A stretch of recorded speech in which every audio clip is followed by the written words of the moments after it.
Kari ye November kalo tile 19 san 2023 an ka foli bɛ aw bɛɛ lajɛlen aw minnu sɔgɔlen bɛ Mifa communication jabaranin na nin wagati in na ni ye aw ka dɔgɔkun kunnafoni wagati selen tarata don November kalo tile 14 san 2023 min ye an ka finitigilakaw ye u sera ka don Kidal dugu kɔnɔna la o hukumu de kɔnɔna la min ye an ka jamana ɲɛmɔgɔw ye kɛrɛnkɛrɛnnenya gouvernement u ko u bɛ an ka finitigilakaw fo u ka nin cɛsiri waleya in na wa ko min ye an ka jamanakuntigi ye colonel Asimi Goita k'u bɛ a fo kosɛbɛ ale min y'a seko ni a damayira kɛ yaasa Mali bɛ se k'a ka yɛrɛmayɔrɔnya sɔrɔ cogoya min na wa fana u ko k'u tɛ dan o ma min ye jamana minnu ye an dɛmɛ ka daminɛ farafinna gun kan fo ka taga farajɛla gun kan k'u bɛ u bɛɛ lajɛlen fo u ka dɛmɛ la ani u ka cɛsiri la Mali ka nin kɛlɛ in na wa fana ko o tɛmɛnen kɔ min ye anw jamanadenw yɛrɛ ni o ye anw civiliw ye k'u bɛ anw fo sabula hali k'a sɔrɔ min ye CEDEAO fo ka taa se UEMOA ma olu ye gɛlɛya caman ta ka ɲɛsin Mali ma nka o si ma to maliyɛnw bɔra u ka jamana ɲɛmɔgɔw kɔ u ye u dɛmɛ u ka baara la k'u bɛ anw fo kosɛbɛ wa fana ko halisa an ka an bolo di ɲɔgɔn ma ko ni Ala sɔnna ko tɔw bɛ kɔfɛ ka na ko Ala ka na ni basigi ye an ka jamana kɔnɔna la Ala ka an ka finitigilakaw dɛmɛ u ka nin kɛlɛ ninnu na i n'a fɔ bɛɛ lajɛlen bɛ a kalama min ye an ka jamanakuntigi colonel Asimi Goita ye ale ye a ɲini min ye an ka dugutigilakaw ye ka u ka kow don ba la juillet kalo tile 18 san 2022 tɛmɛnen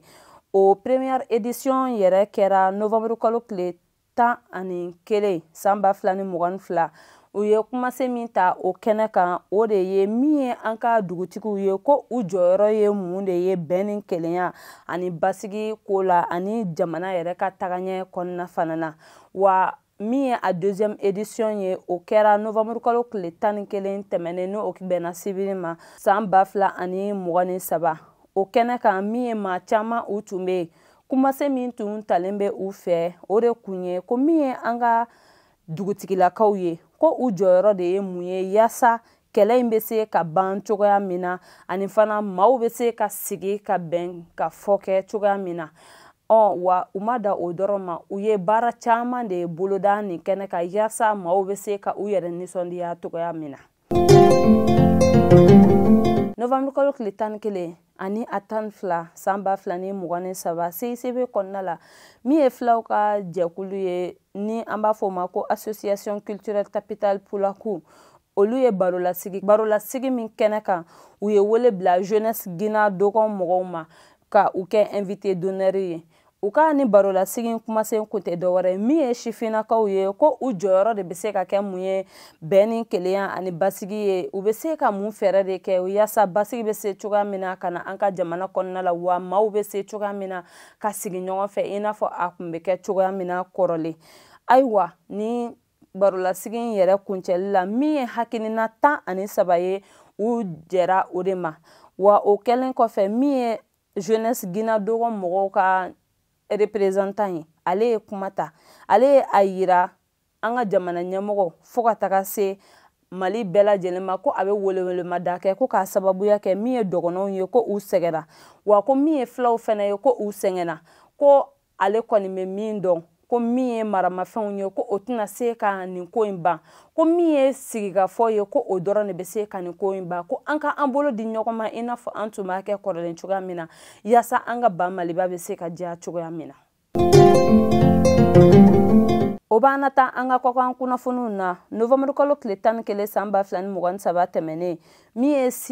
Siri jamana ɲɛmɔgɔ ye n'o ye Bachar al-Assad ye ale nɔ minɛlen bɛ ni mandat d'arrêt international dɔ ye ka sababuya kɛ ko utu kalo tile 21 san 2013 ko kɛlɛba dɔ kɛra Gaza sarɛnkaw kama ko kɛlɛ in yɛrɛ kɛnɛ kan min ye maa 200 o de nin tora la a jirala ko a nɔ bɛ o la wa a dɔrɔn tɛ min ye a balimakɛ ni o ye Maher ye ni ale ye Siri finitigilakaw ka ɲɛmɔgɔ dɔ ye ale fɛnɛ nɔ b'a la fo ka taga se u ka généraux 2 ma n'an bɔra ye an bɛ taa Congo RDC kaw fɛ yen min ye Croix Rouge international mɔgɔw ka ɲɛmɔgɔ ye ni o ye François Moreyon ye lasigi dɔ senfɛ Genève-kaw fɛ yen a ye a yira ko a bɛ wele bila diɲɛ mɔgɔ ma ko k'a sababuya kɛ bamanci wale min bɛ ka kɛ u ka dugu la ni o ye RDC ye ko bamanci wale tigilamɔgɔw kelen bɛ ka denmisɛnnin fitininw de ta ka u jagoya ka u bila kɛlɛ la wa ko min ye bogotigiw yɛrɛ ye sa ko u bɛ bingani wale ta ka u sɛgɛrɛ ni o ye cɛ ni musoya ye lamɛnbagaw ka hakɛto kuma nin na a ko wa ko ta bannen fana maa minnu bɛ yen n'olu sera ka boli ka bɔ u dagayɔrɔw la ka taga sigi jamana kɔnɔna fan wɛrɛ fɛ ko olu ka ɲɛnamaya ma nɔgɔn kosɛbɛ sabula u ka da dumuni a ma nɔgɔn wa ko kɛnɛya fɛnɛ u ma nɔgɔn u ta fanfɛla la ayiwa ko hali k'a sɔrɔ min ye o jamanadenw ye olu kɔni olu senti kɛlɛ na nka ni kɛlɛ in kɛra a kɔlɔlɔ bɛɛ lajɛlen bɛ bin olu de kan ko ale kɔni bɛ min ɲini diɲɛma fɛ ko bɛɛ lajɛlen ka wuli ka i jɔ ale ka jamana ɲɛmɔgɔ fo ka taga se jamana tɔw bɛɛ lajɛlen ɲɛmɔgɔw ma minnu bɛ yen nɔ ka se ka adamadenya lafasa ko bɛɛ lajɛlen ka wuli ka i seko ni i damayira kɛ yaasa min ye nin ko in ye fu bɛ se ka siri a danna cogoya min na.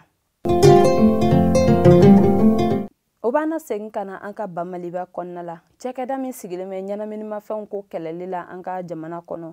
olu ye laseli kɛ k'a yira ko min ye shisha minɛnw ye ko u ye tɛgɛ kɛ o miliyɔn 100 dɔ de la franc-CFA la ni an ye a ta dollar wari la o bɛ taa i jɔ $907,000 de la wa ko nin yɛrɛ minɛn ninnu u ye nin sɔrɔ soba dɔ de kɔnɔ Bamakɔ yɛrɛ quartier la soba min kɔnɔna la min ye arom carton 600 fo ka taga se shisha minɛn 60 ko o de tun bɛ yen nɔ sabula i n'a fɔ bɛɛ lajɛlen bɛ a kalama min ye an ka finitigilakaw ye février kalo tile 15 tɛmɛnen san 2023 u ye a yira ko ɲɛnaminimafɛn fan o fan k'a daminɛ shisha la ko ni maa o maa bɛ yen nɔ ni e de nɔ yera nin fɛn ninnu feereli walima k'a ta ka don ni a ye jamana kɔnɔna la ko ɲangini bɛ ta ka da i kan i ni ɲangini min ka kan.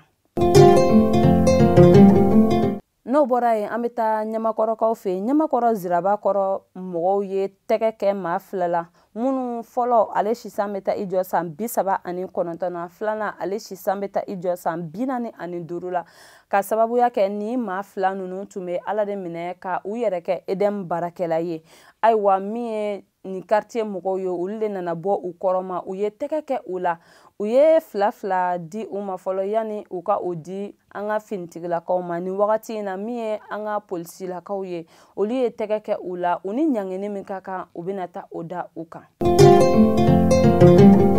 Nin de bɛ da sigi an ka bi kunnafoni na an tɛ sɛgɛn an tɛ ɲina an bɛ an ka dibila baara kɛbagaw fo sabula olu jɔyɔrɔ ka bon kosɛbɛ an ka baara in kɔnɔna la an bɛ an filɛlikɛ jɛkulu bɛɛ lajɛlen fo wa k'a fɔ aw ɲɛna ko ni Ala ma aw ni ne ka jɔnya jɔ an na an bɛ ɲɔgɔn sɔrɔ yan kari wɛrɛ ka kunnafoni di aw ma ladiriya la shukuran.